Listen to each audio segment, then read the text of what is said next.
వే gold trusted gold buyers మీరు తాకట్టు పెట్టిన బంగారాన్ని విడిపించి ఈ రోజు ఉన్న మార్కెట్ ధరకు కొనబడను. కర్ణాటకలో రాజకీయ సమీకరణాలు శరవేగంగా మారిపోయాయి. గత కొంతకాలంగా ఊగిసలాడుతున్న నాయకత్వ మార్పు ఎట్టకేలకు ఖరారైంది. సీఎం పదవికి సిద్ధరామయ్య రాజీనామా చేశారు. దీంతో 3 ఏళ్ల సిద్ధరామయ్య ప్రభుత్వానికి తెరపడగా కొత్త ముఖ్యమంత్రిగా డిప్యూటీ సీఎం కేపీసీసీ అధ్యక్షుడు డీకే శివకుమార్ పగ్గాలు చేపట్టడం దాదాపు ఖాయమైంది. సిద్ధరామయ్యకు జాతీయ రాజకీయాల్లో కీలక పాత్రను కాంగ్రెస్ ఆఫర్ చేసింది.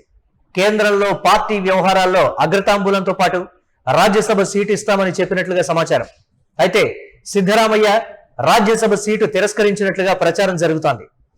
దక్షిణ భారతదేశంలో బీసీ సామాజిక వర్గంలో సిద్ధరామయ్య కీలక నేతగా ఎదిగారు.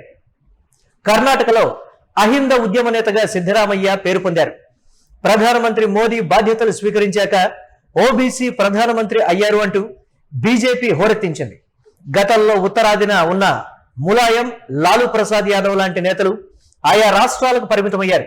అహింద ఉద్యమ నేతగా సిద్ధరామయ్య దక్షిణ భారతదేశంతో పాటు ఉత్తరాది రాష్ట్రాల్లో కూడా ఓబీసీల మద్దతు కూడగట్టే అవకాశాలున్నాయని కాంగ్రెస్ పార్టీ అంచనాలు వేస్తోంది. కన్నడ రాజకీయాల్లో అల్పసంఖ్యాకులు, వెనుకబడిన తరగతులు మరియు దళితుల ప్రయోజనాలను కాపాడటానికి ఆయన అహింద అనే సామాజిక వేదికను నిర్మించారు. దీని ద్వారా బలహీన వర్గాలకు అండగా నిలిచి బలమైన మాస్ లీడర్గా ఎదిగారు. జేడీఎస్ నుంచి కాంగ్రెస్ పార్టీలో చేరిన సిద్ధరామయ్య అనూహ్యంగా అన్ని సామాజిక వర్గాల మద్దతు కూడగట్టారు.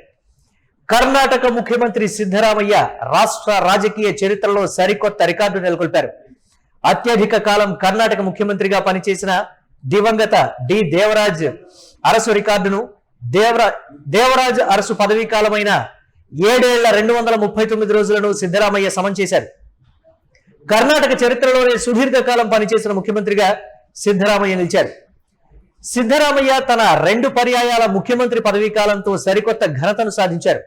ఆయన 2013 నుంచి 2018 వరకు పూర్తి 5 ఏళ్ల సీఎం పదవీ కాలాన్ని పూర్తి చేసుకున్న సిద్ధరామయ్య మే 2023లో రెండోసారి ముఖ్యమంత్రిగా బాధ్యతలు చేపట్టారు. దేవరాజ్ అరసు కూడా 1972 నుంచి 77, అలాగే 1978 నుంచి 80 మధ్య కాలంలో 2 సార్లు కర్ణాటక సీఎంగా పనిచేశారు. బడ్జెట్ ప్రవేశపెట్టడంలో కూడా ఆయన రికార్డును తన ఖాతాలో వేసుకున్నారు. ఇప్పటి వరకు ఆయన మొత్తం 16 సార్లు రాష్ట్ర బడ్జెట్ ను కర్ణాటక అసెంబ్లీలో ప్రవేశపెట్టారు. సిద్ధరామయ్య రాజకీయ ప్రస్థానం ఎంతో ఆసక్తికరంగా సాగింది. మొదట తాలూకా బోర్డు సభ్యుడిగా తన రాజకీయాలను ప్రారంభించిన సిద్ధు 8 సార్లు ఎమ్మెల్యేగా తిరుగులేని విజయాలను తన సొంతం చేసుకున్నారు.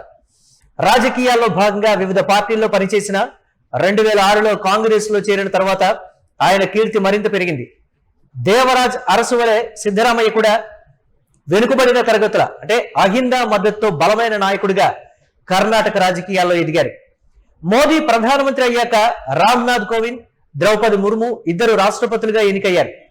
ఎస్సీ సామాజిక వర్గానికి చెందిన రామ్నాథ్ కోవింద్, గిరిజన వర్గానికి చెందిన ద్రౌపది ముర్ము ఉత్తరాది రాష్ట్రాల నుంచి రాష్ట్రపతులుగా ఎన్నికయ్యారు.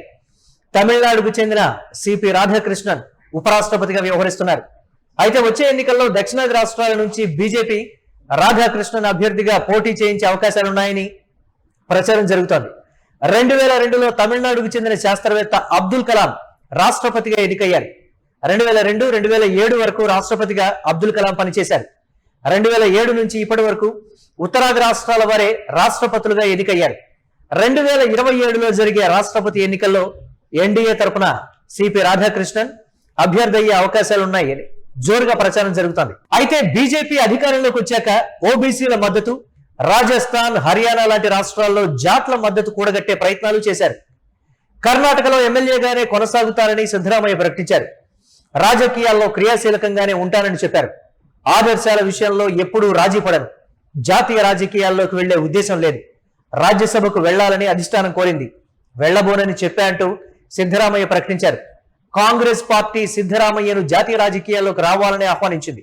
సిద్ధరామయ్యను జాతీయ స్థాయిలో ఓబీసీ నేతగా ప్రమోట్ చేయడానికి కాంగ్రెస్ పార్టీ వ్యూహాలు సిద్ధం చేస్తోంది. 2027లో జరిగే రాష్ట్రపతి ఎన్నికల్లో సిద్ధరామయ్యను పోటీ చేయించి జాతీయ స్థాయిలో ఓబీసీల మద్దతు కూడగట్టే ప్రయత్నాలు చేస్తోంది. నరేంద్ర మోదీ ప్రధాని అయినప్పటి నుంచి ఓబీసీల మద్దతు బీజేపీకి కలిసి వచ్చింది అని ప్రచారం జరిగింది. అయితే జాతీయ స్థాయిలో ఓబీసీల మద్దతు సాధించడానికి సిద్ధరామయ్యను రాష్ట్రపతి ఎన్నికల్లో కాంగ్రెస్ పోటీ చేయించే అవకాశాలు మెండుగా ఉన్నాయని జాతీయ స్థాయిలో ప్రచారం జరుగుతోంది.